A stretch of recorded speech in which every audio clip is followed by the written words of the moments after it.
Fenomena marketplace menghabisi raksasa retail belum lama terjadi. Mereka tanpa ampun menggerus market dari raksasa retail penguasa era masa lalu, menghabisi mereka tanpa ampun, membuat mereka sekarang menjadi hidup segan dan mati tak mau.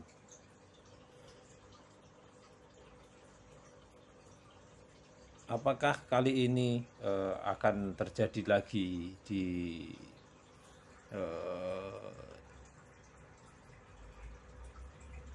perbankan? Saya Eka Santosa dalam video podcast kali ini akan membahas fenomena bank digital yang berpotensi melahap bank-bank konvensional. Bank-bank big bank yang saat ini menjadi raja perbankan di Indonesia.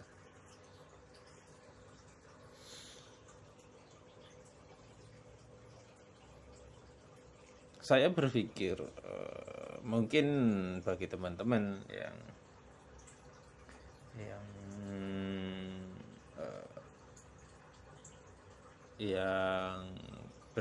berpikiran sama dengan saya, mungkin menganggap video ini wajar. Kenapa wajar? Ya, saya punya alasan membuat prediksi bahwa ada kemungkinan bank-bank besar seperti BMRI, BBNI,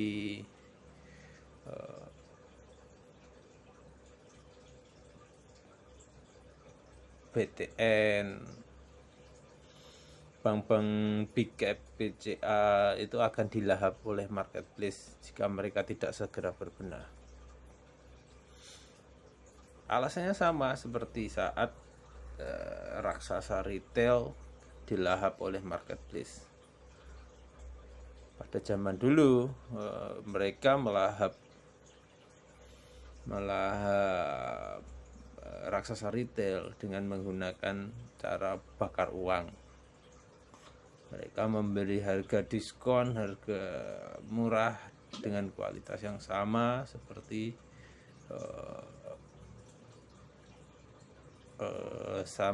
mal-mal besar. Tapi untuk saat ini mereka tidak akan melakukan hal seperti itu.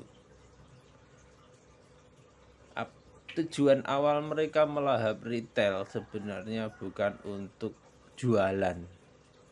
Jualan itu kalau boleh dibilang saat ini hanya kedok untuk mendapatkan yang disebut database. Teman-teman mau bukti?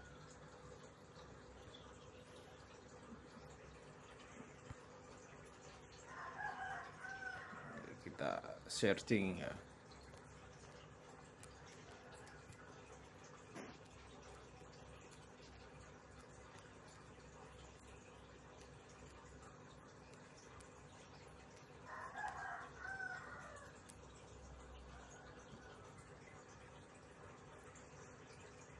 Per tanggal 12 November 2020, Gojek sudah memiliki pengguna aktif 38 juta. Gojek ini sudah melahap Bank Bogo 1, yaitu dengan kode ARTO, yang sahamnya kemarin melesat luar biasa.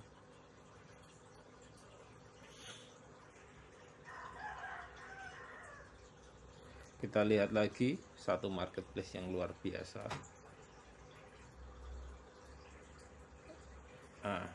Shopee. Shopee ini pengguna aktifnya per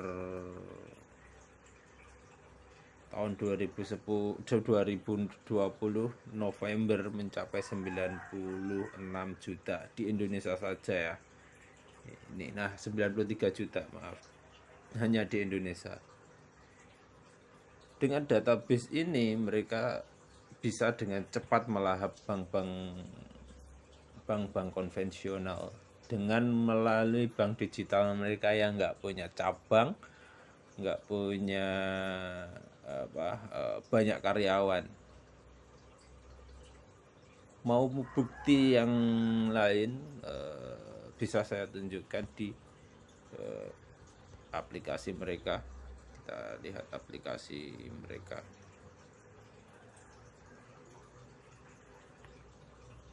Oke, kita lihat.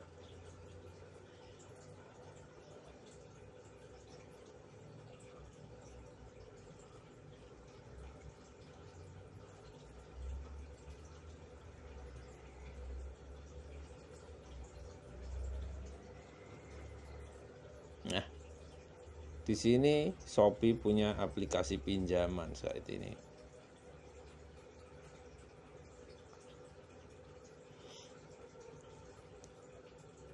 Aplikasi pinjaman Shopee ini tiap orang masing-masing berbeda. Maksimal sampai 9 juta. Ini sangat mudah untuk mendapatkan pinjaman ini. Tinggal verifikasi KTP dan sebagainya bla bla bla, bla dapat pinjaman. Tidak usah terlalu muluk-muluk untuk 100% dari pengguna Shopee atau 100% pengguna Gojek menggunakan fasilitas mereka. Kita asumsikan saja 25%. 25% ini nilainya nggak sedikit kalau dikalikan. Kurang lebih sekitar 125 triliun. Itu jika rata-rata minimal yang dipinjam oleh pengguna mereka adalah 5 juta.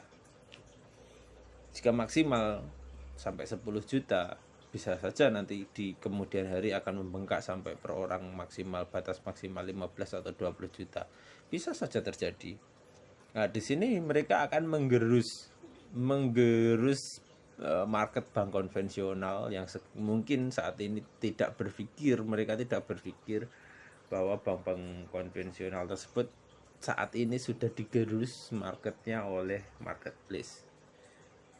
Senjata utama mereka yaitu database yang mereka peroleh dengan membakar uang di masa lalu, dengan menghabisi retail raksasa. Mereka membakar uang, mereka mendapatkan database. Tujuan mereka sebenarnya bukan untuk jualan, tapi untuk menguasai keuangan. Lini keuangan Indonesia saat ini, jika bank-bank BUMN, bank-bank besar yang sekarang bercokol di buku 4, buku 3, mungkin tidak akan lama lagi akan dilahap oleh bank buku 1 seperti Arto yang sekarang lagi rame. Bank digital yang nggak punya cabang ini akan melahap market mereka. Prediksi saya seperti itu. Kenapa Arto naik luar biasa? Bukan fenomena menggoreng saham, tetapi fenomena ini dipandang oleh investor big cap. Kita tidak tahu siapa investor big capnya itu yang berada di belakang layar. Itu memandang bahwa mungkin 4-5 tahun ke depan income Arto ini yang akuisisi Gojek ini akan naik bahkan ratusan atau ribuan kali lipat dari income sekarang. Senjata mereka apa? Senjata mereka database. Anda boleh tidak percaya database ini bisa menghabisi apapun market market bank-bank buku 4 saat ini. Saya punya bukti, saya sendiri nggak banyak punya database, cuman sekitar 15 ribuan. Saya dengan mudah menghasilkan ratusan juta per bulan. dari database yang saya miliki. Boleh Anda tidak percaya, tapi saya percaya. Dengan database yang luar biasa besar sebagai alat mereka menghasilkan triliunan rupiah per bulan, itu bukan perkara sulit. Mereka bisa pungut dari biaya administrasi, mereka bisa pungut dari biaya peranggotaan, mereka pungut dari biaya transaksi. Ya, mungkin kredit mereka dari NPL apa-apa itu mungkin besar. Namun bunga yang mereka kenakan juga tidak sedikit. Anda tadi juga udah lihat kan, di Shopee tertulis pinjaman dengan bunga 2,56% per bulan.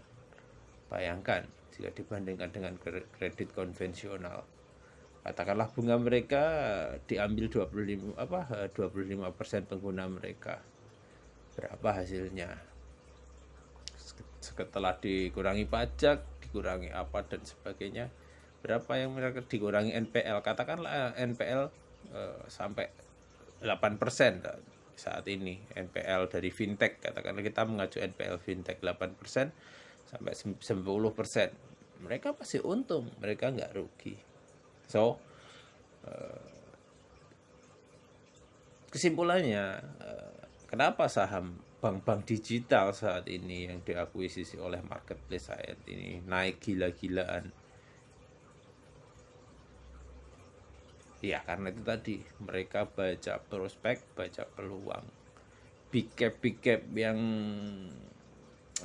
yang big player yang punya banyak duit itu sudah membaca kemana sih arah kedepannya dari bank digital saat ini. Itu yang mereka baca saat ini. Makanya mereka dengan begitu berani melahap harga saham bank digital yang luar biasa tinggi menjadi lebih tinggi lagi karena ekspektasi mereka adalah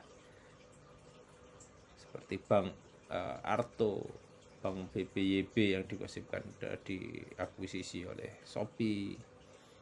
Ini kedepannya punya senjata yang luar biasa seperti itu. So, mungkin itu aja yang bisa saya bagikan di podcast video kali ini sebagai pembelajaran buat kita semua. Ya mungkin ini bisa gagal, namun kemungkinan menurut saya ini akan berhasil, akan work dan akan menjadi suatu fenomena luar biasa yang seperti saat marketplace menghabisi retail. Oke, mungkin ini saya berikan bukan untuk acuan membeli saham-saham Parto atau saham BNBA yang sekarang udah naik luar biasa, namun ini sebagai tambahan referensi aja. Jika Anda ingin membeli silahkan, jika Anda tidak membeli tidak ada kaitannya dengan saya. Kita cuman sharing pandangan untuk kedepannya seperti apa. Oke, terima kasih sudah menyaksikan video podcast yang saya buat. Jika memang bermanfaat bisa di-share untuk teman-temannya untuk menjadikan tambahan pandangan yang lain. Namun jika tidak bermanfaat ya skip aja. Saya karena memang nggak bermanfaat, skip aja. Terima kasih. Jika ada yang ingin dibahaskan saham apa atau emiten apa, silakan tulis di kolom komen. Salam profit, sehat selalu.